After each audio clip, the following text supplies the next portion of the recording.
Akad adalah pembebasan dari api neraka dengan usaha kita tak makan kami.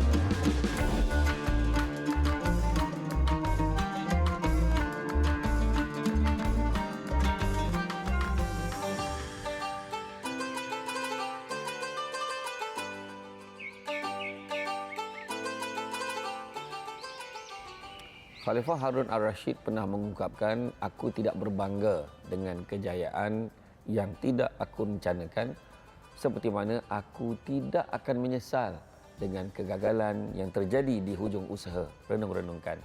Assalamualaikum warahmatullahi wabarakatuh Malaysia, salam Ramadan.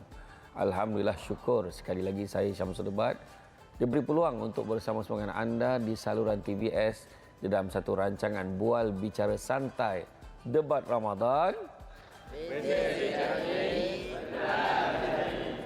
Alhamdulillah, debat Ramadan akan membicarakan isu-isu semasa yang dekat di hati kita semua. Dan seperti biasa, saya tidak bersendirian. Bersama dengan saya pada hari ini adalah seorang pelakon, penyanyi popular tanah air. Tak lain tak bukan, itulah dia, Afiq Syazwan. Assalamualaikum. Salam. Apa khabar Afiq? Sehat, Alhamdulillah. Alhamdulillah. Jadi macam mana tentang Ramadan pada tahun ni? Untuk tahun ni saya ada lagu baru, lagu raya baru. Lagu raya baru? Ya. Untuk Ramadan tak ada lah? Untuk Ramadan pun ada juga. Ada juga? Tajuk lagu dia Oh Tuhan. Oh Tuhan, Alhamdulillah. Harapnya dapat menyentuh hati dan perasaan. InsyaAllah. Jadi sebagai penyanyi yang popular sekarang ni? Tak adalah popular. Boleh lah kalau kenal popular lah. Kan? Jadi mereka kata macam mana cara Afiq nak layan, contoh macam nak layan peminat nak macam pergi bazar Ramadan kan.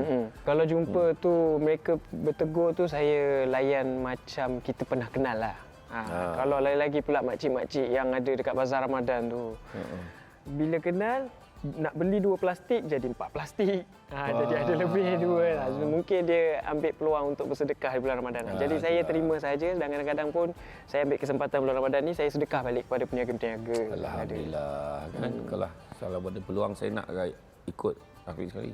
Ikut gimana? Dapatlah plastik sekali kan. Alhamdulillah. Jadi apa topik yang nak kita bincangkan hari ni? Jadi SD ni, kita punya topik ni menang gaya, kalah ibadah. Boleh SD terangkan sikit?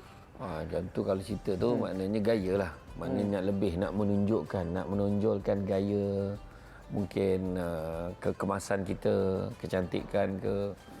Kan? Maknanya tunjukkan penampilan yang kononnya berbeza daripada orang dengan tujuan menunjuk lah. Itu salah satu. Tapi ibadah tak berapa sangat pun. Tapi gaya tu yang lebih. Baik. Jadi SD, boleh terangkan sikit tak dalam dunia hari ni, kalau kita tengok, kenapa penampilan dan imej sering didahulukan berbanding ibadah? Dia semua ni ada kaitan dengan media sosial. Sebab masing-masing berlumba-lumba untuk menampilkan, menonjolkan diri sendiri dengan gayanya, dengan apa, kononnya nak tunjukkan dia lain daripada orang. Mungkin juga nak tunjukkan dia mungkin pakaian tu lebih berjenama mungkin. Memang dunia hari ni ada orang tengok macam saya ni, macam kita ni, macam Afiq pun sendiri kan. Kadang-kadang orang dah kenal. Kalau kita pakai jenama yang tak berjenama pun orang ingat jenama. Betul. Kadang-kadang macam tu. Jadi sebenarnya kita jangan susah hati tentang itu, sebab yang paling penting adalah penilaian itu bukannya penilaian manusia yang kita nak kejar. Tapi penilaian Allah Subhanahu Wa Taala tu yang kita nak kena kejar sebenarnya. Jangan susah hati dengan pengiktirafan manusia dan penilaian manusia. Tapi yang penting kita jaga diri kita, buat yang terbaik yang kita boleh buat, itu saja. Baik, SD. Ni seterusnya, macam mana pula kita nak bezakan seseorang itu yang berpakaian kemas kerana sunnah dengan orang yang berlebihan dalam bergaya? Jadi kalau kita tengok orang yang berpakaian kemas kan, ataupun dengan alasan nak ikut sunnah, itu memang tepatlah. Sebab kalau kita tengok Nabi sendiri pun kemas. Rambut Nabi dia tak panjang sangat dan taklah pendek sangat. Dia sedang-sedang ikal, sampai kadang-kadang sampai ke bahu. Walaupun macam tu, ada di kalangan kita ni ada yang rambutnya panjang macam tu juga, tapi bergulung-gulungnya, dengan tak apanya, dengan tak kemasnya. Kan, tak disisir dengan rapi. Pakaian Nabi pun bersih, kemas. Jadi kalau kita tengok pakaian-pakaian yang kalau kita jaga ni, kita pakai elok-elok, kita niat kerana nak ikut Nabi, maka dapatlah pahala sunnah. Tetapi tabarruj ni pula, tapi kalau kita tengok balik pada tabarruj, iaitu orang kata bergaya dengan berlebih-lebihan ni adalah merupakan satu istilah digunakan untuk wanita yang berpakaian berlebih-lebihan, gaya berlebih-lebihan dengan niat untuk menunjuk-nunjuk kepada orang lain termasuk lelaki yang ajnabi ni. Mana kata bahayanya bila kita menunjukkan ni dia membawa kepada penyakit riak, takabur kan, berlebih-lebihan, terang sangat dan malahan ada tu pakai pakaian dia tunjuk-tunjuk tu keadaan dengan tak proper, tak manis. Orang kata mencolok mata. Dia bukan menjolok mata, mencolok mata istilah dia. Pakaian seksi dan mengganggu ketenteraman orang yang memandangnya. Dahlah pakai macam tu, tunjuk pula dalam media sosial, buat live pula. Contoh, kalau kita pakai pakaian macam ni pun sebenarnya bila kelihatan kemas, kita niat sebab nak ikut Nabi pun dapat pahala sunnah sebab kita berpakaian kemas kerana kita niat. Tapi ada juga orang pakai macam ni sebab style. Pakai macam ni sebab nampak kemas sikit, kemas sebab trend. Kan. Jadi orang pun nanti akan cari pakai macam ni juga kan. Alangkah baiknya kita mempromosikan orang kata mengikut sunnah Nabi kerana kita akan boleh pahala. Wallahu a'lam. Baik. SG sentuh pasal media sosial sekarang ni ada trend ber-OOTD tapi lebih-lebih lagi mereka OOTD di masjid. Macam mana SG, pandangan SG? Sebenarnya adakah itu adalah satu bentuk gangguan kepada jemaah lain yang sedang berusaha untuk khusyuk dalam ibadah? Bergantunglah. Saya ingat saya ceramah tahun lepas. Aidilfitri bukan sekadar OOT kata kan. OOTD lah. Outfit of the day kan. OOTD ni. Jadi dia tunjuk. Kalau dia ambil gambar sekejap tengah-tengah duduk tu, sementara tunggu nak semayang ke nak apa ke, sap. Okeylah, tak apalah. Ini kejap-kejap ambil gambar. Kejap-kejap ambil gambar orang sebelah tu. Tak habis ambil gambar. Tengah semayang, ambil gambar tengok orang tu. Jadi, sudah tentulah dia mengganggu khusyuk orang solat kan. Jadi, mana kata tengoklah keadaan kan. Seboleh-bolehnya. Di tempat solat tak usahlah. Kan? Untuk apa kita tak kongsikan, nak tunjukkan outfit of the day tu. Kadang-kadang nak pula orang perempuan. Nak tunjuk outfit of the day apa? Telekung dia. Nak tunjukkan telekung dia jenis apa. Telekung sekarang iyalah. Tengah semayang kan. Ataupun ambil gambar rakaat pertama. Kan tak kena. Dah rakaat pertama pula. Boleh pula ambil gambar tengah semayang.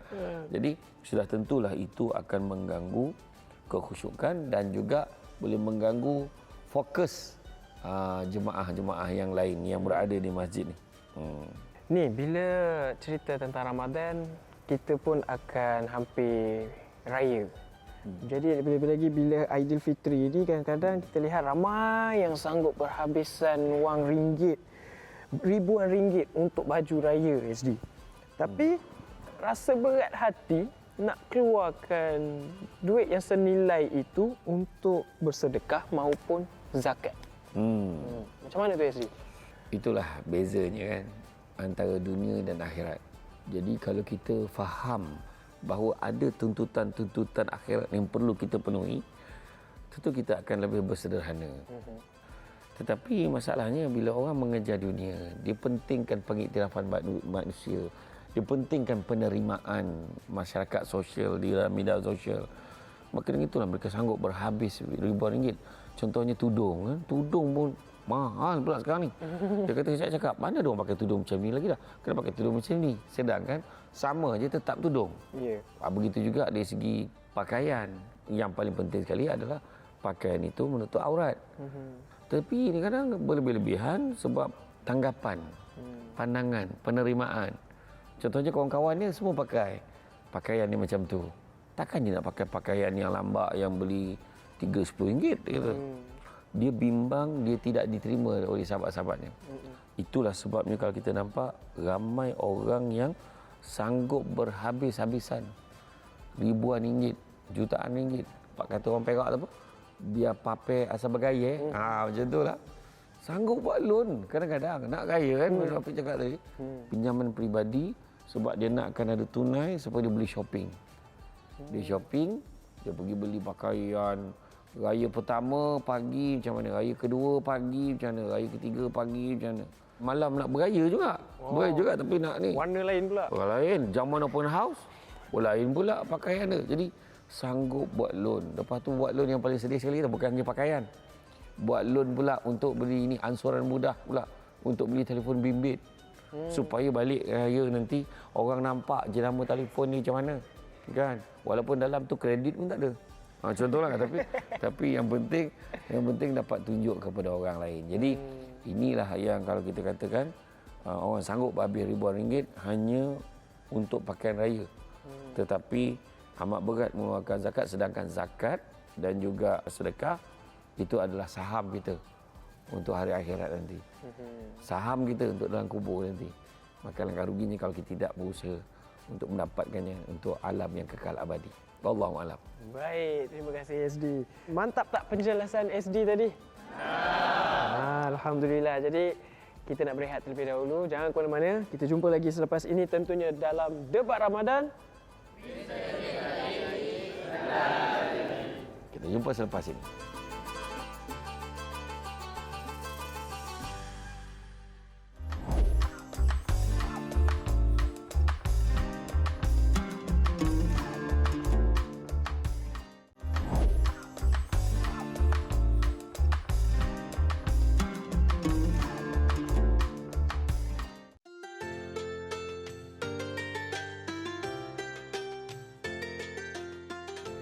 Debat Ramadan. Selamat bertemu kembali. Dari Masjid Tengku Ampuan Jemaah Bukit Jelutong, Shah Alam, Selangor, Darul Ehsan, Ramadan kita raikan dalam suasana santai dan ceria. Kita masih lagi membincangkan topik kita pada hari ini, menang gaya kalah ibadah. Okey, sekarang SD pula nak tanya kepada Afiq ni. Sudah. Okey, soalan kita nak tanya. Pernah tak Afiq batalkan niat nak ke masjid atau majlis agama ni, ilmu agama ni, hanya disebabkan kerana tak ada baju yang sesuai atau nampak tak cantik, nampak tak handsome? Pernah tak? Jarang lah SD. Sebab bila nak ke masjid ni, selalunya saya tak kira lah baju apa. Yang penting menutup aurat. Yang penting kemas. Saya suka orang kata wangi-wangian dan nak batalkan niat tu jarang sekali. Yang penting balik mandi, bersih, segar untuk ke majlis ilmu. Simple je lah kan. Jadi perasaan tu biasalah. Perasaan yang macam tak kena je. Tukarlah kan. Tukarlah balik. Tapi tak adalah sampai sana baru apa. Teruk sangat tu. Tak sedar dia pakai apa punya. Kan, itu mengigau tu bangun pergi kan. Perasaan tu normal, biasa kan. Rasa segan dan nak nampak baik itu fitrah. Bukanlah satu dosa pun. Masalahnya bila pandangan orang ni menjadi penapis kepada apa yang kita nak buat, itu masalahnya. Kita menilai diri kita di hadapan manusia. Kita terlupa untuk membuat penilaian diri kita di hadapan Allah Subhanahu Wa Taala. Kadang kita simple je depan Allah Subhanahu Wa Taala, yang penting kemas dan tak perlu berlebih-lebihan. Lagi satu lagi kita kena faham bahawa masjid dan majlis ilmu bukanlah pentas peragaan fashion, tapi adalah tempat untuk kita meraih pahala sebanyak-banyaknya. Kita datang ikhlaskan hati kita, kan, kita beribadah, kan, yang penting sekali kehadiran hati ni, dan bukannya untuk mencapai kesempurnaan gaya, tak. Kerana Allah memandang kita dari segi yang kata usaha kita ni untuk datang tampil ibadah pada Allah, niat hati yang ikhlas dan juga berusaha bersungguh-sungguh dalam ibadah. Bukannya orang kata gaya-gaya yang hanya bersifat orang kata tambahan aksesori saja. Dan begitu juga ibadah tak perlu menunggu versi terbaik penampilan. Dah handsome boleh pergi. Tak. Tapi kita kena cepat menghadap Allah SWT, kerana Allah hanya menerima hamba yang datang kepadanya. Bukannya punya hamba yang tak datang hanya disebabkan fashion. Kalau mak baju aku tak kena, aku tak pergilah. Orang pergi. Ada orang macam tu. Aku kenapa aku tak nak pergilah majlis Ustazah tu sekarang. Ustazah tu mengajar dah lah. Ramai orang datang kan dia tengok baju aku tak kena. Sibuk ni. Orang perhati sangat dia ni. Orang tu nak perhati Ustazah tu. Mana dia perasan. Contohlah. Dan kemudian rasa tak sesuai sering kali menjadi topeng kepada rendah diri.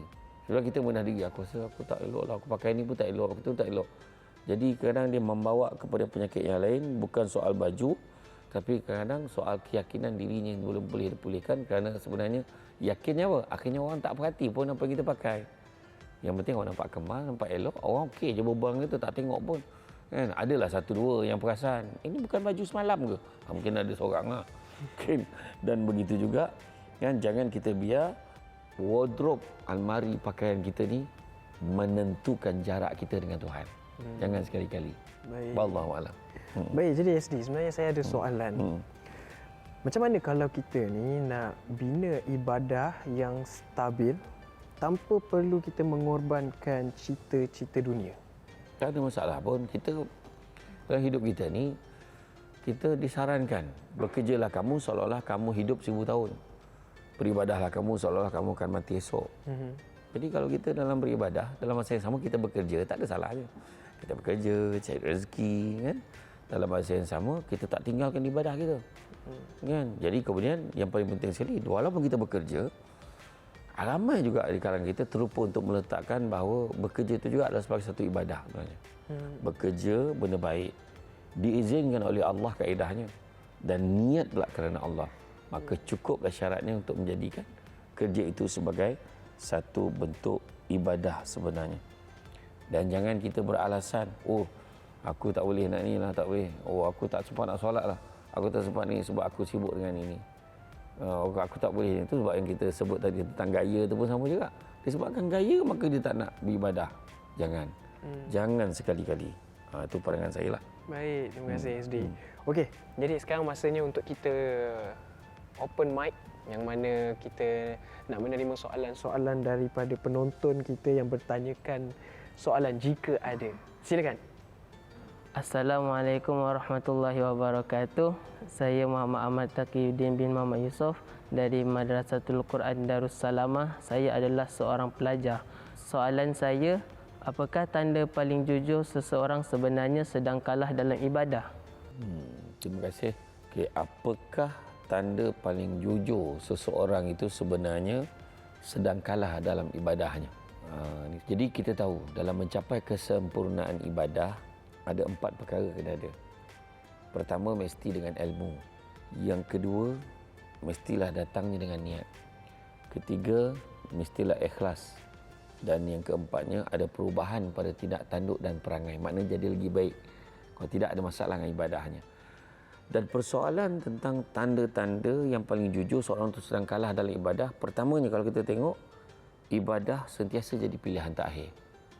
Yang mana hanya dibuat bila ada masa lebihan. Dan diletakkan ibadah itu sebagai watak sampingan. Contohlah, janji aku semayang. Orang lain tu langsung tak semayang. Aku gini okey lah ni. Gitu kan.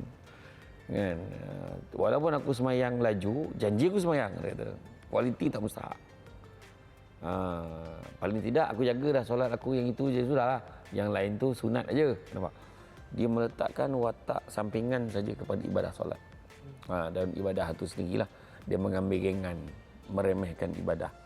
Begitu juga alasan sentiasa nampak munasabah untuk dia tidak melaksanakan.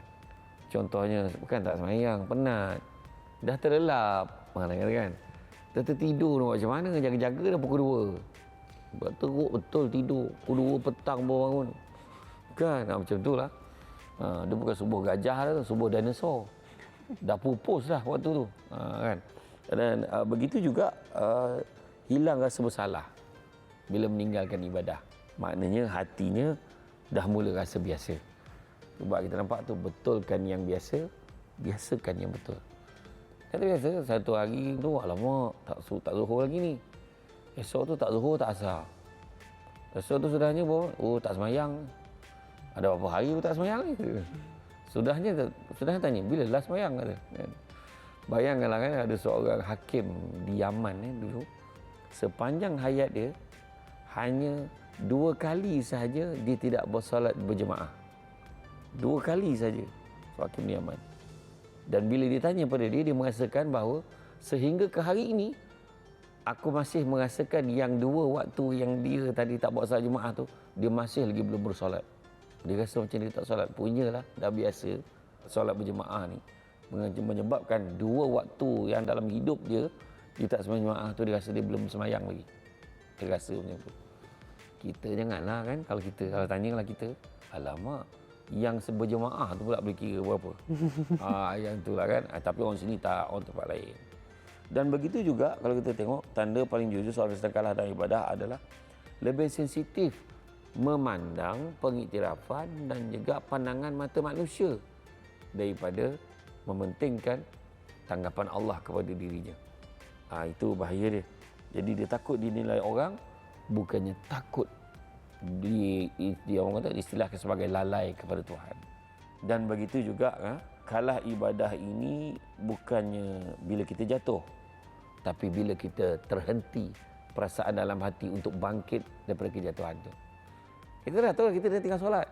Kita tahu kita dah lama tak mengaji. Kita tahu dah lama kita tak beribadah. Tapi kita tak rasa besar. Kita rasa okey je, tak apalah.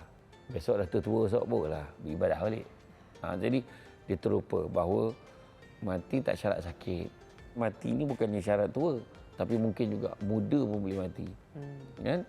Jadi mak dia kata menginsafi perkara ni, maka ingatlah jangan sampai kita menjadi orang yang kalah dalam ibadah. Wallahu alam. Okey. Jadi masanya untuk kita berehat kan? Berehat Afiq Boleh. Berehat seketika. Nampak semua macam dah keletihan ni kan. Maklumlah puasa. InsyaAllah. Jadi jangan ke mana-mana. Kita akan jumpa lagi selepas ini dalam bicara santai kita dalam debat Ramadan. Beza dari benar.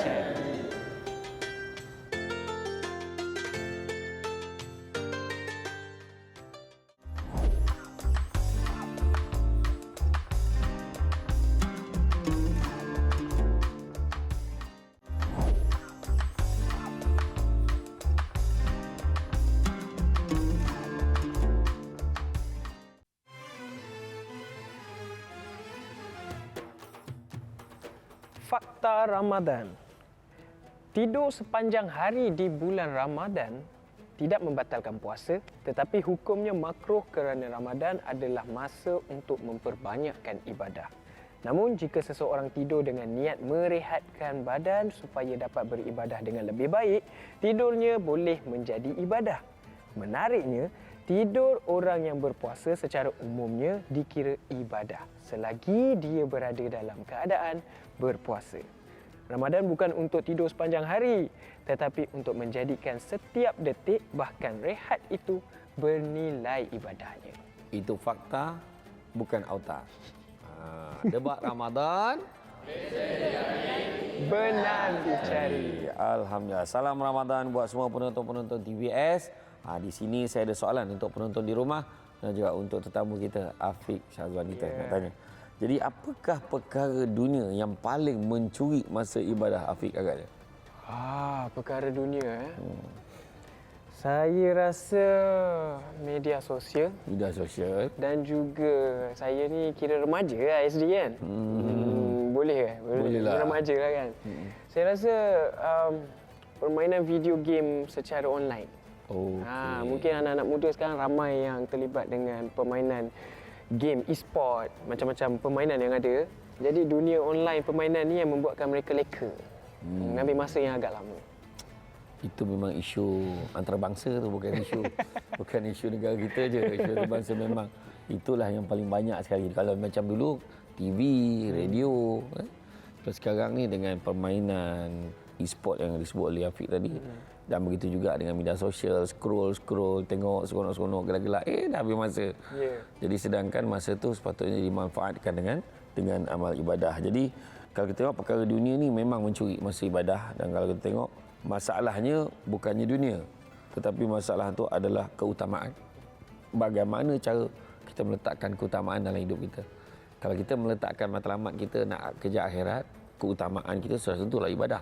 Tapi kalau kita macam tak mementingkan akhirat, kita terlupa untuk meletakkan kepentingannya, maka begitu itulah kita akan melayan dunia ni. Layan, akhirnya kita terleka. Berapa ramai orang yang hanya bersia-sia atas dunia ni. Dan akhirnya bila nyawanya dipanggil, barulah dia sedar bahawasanya karung bekalannya masih lagi kosong. Tak ada bekalan nak buat ke akhirat besok. Jadilah dia orang yang sangat rugi. Dan apa yang kita beri masa, itulah hati kita sebenarnya. Kalau kita bagi masa untuk media sosial, maka media sosial itulah hati kita. Kalau kita berikan untuk ibadah, mudah-mudahan ibadah itulah menjadi hati kita.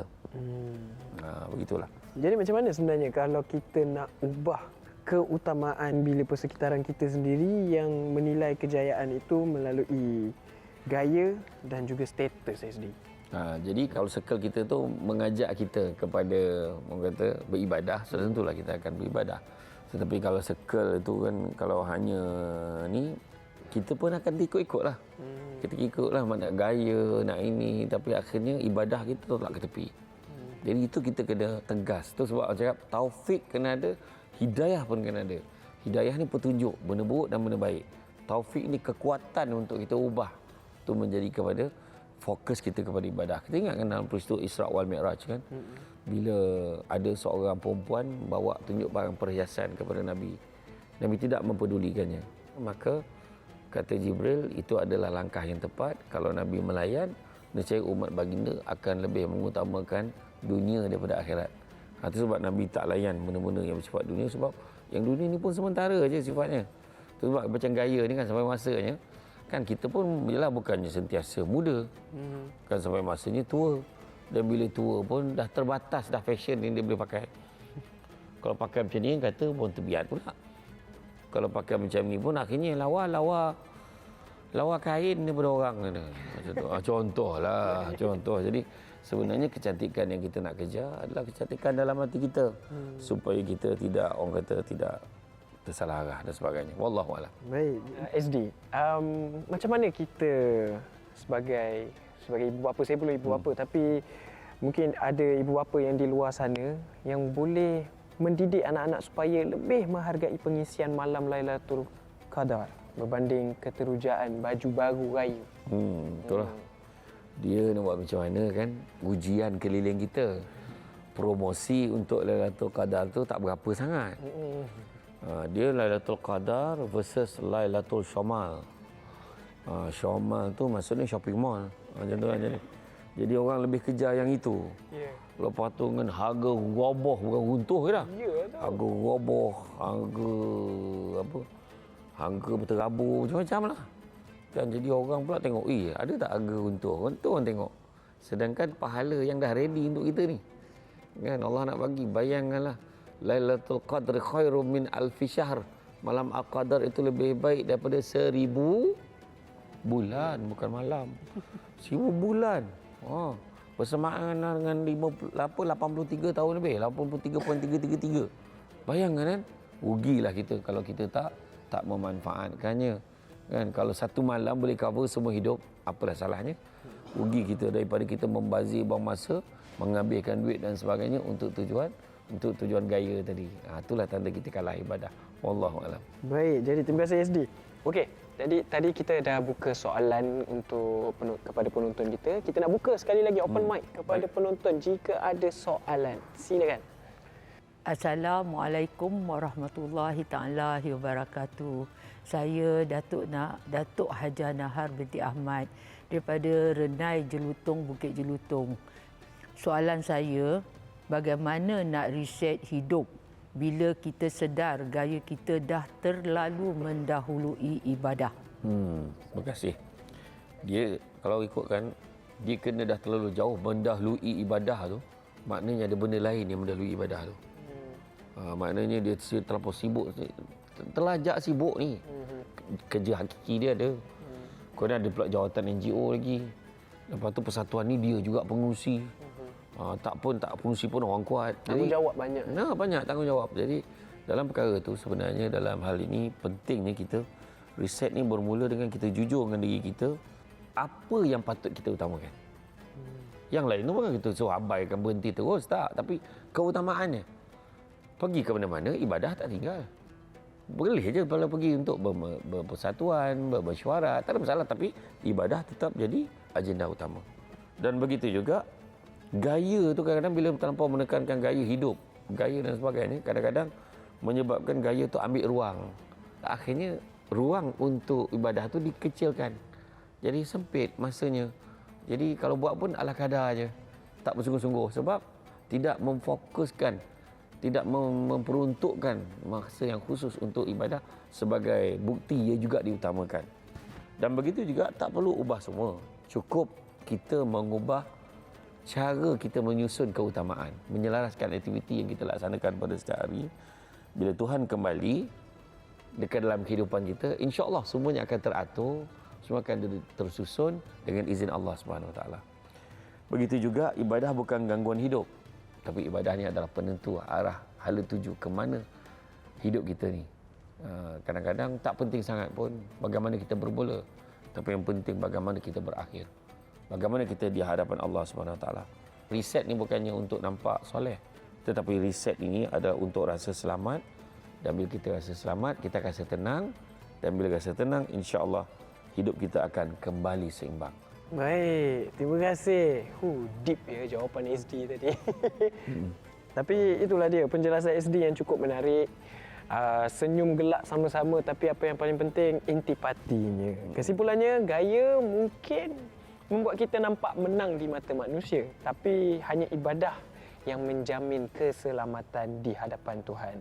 Apabila niat kembali berpaksikan Pencipta, barulah segala apa yang kita gayakan itu mempunyai makna dan keberkatan. Alhamdulillah. Terima kasih banyak diucapkan kepada Afiq Syazwan. Terima kasih. Di atas kesudian melapangkan masa bersama dengan kita pada hari ini. Terima kasih juga buat pihak pengurusan Masjid Tunku Ampuan Jemaah Bukit Jelutong Shah Alam Selangor Darul Ihsan di atas kesudian menyediakan ruang untuk kita bersiaran pada hari ini. Semoga perkongsian pada hari ini dapat membawa manfaat kepada kita semua di dunia dan juga di akhirat. InsyaAllah kita jumpa lagi esok dalam debat Ramadan. Assalamualaikum warahmatullahi wabarakatuh.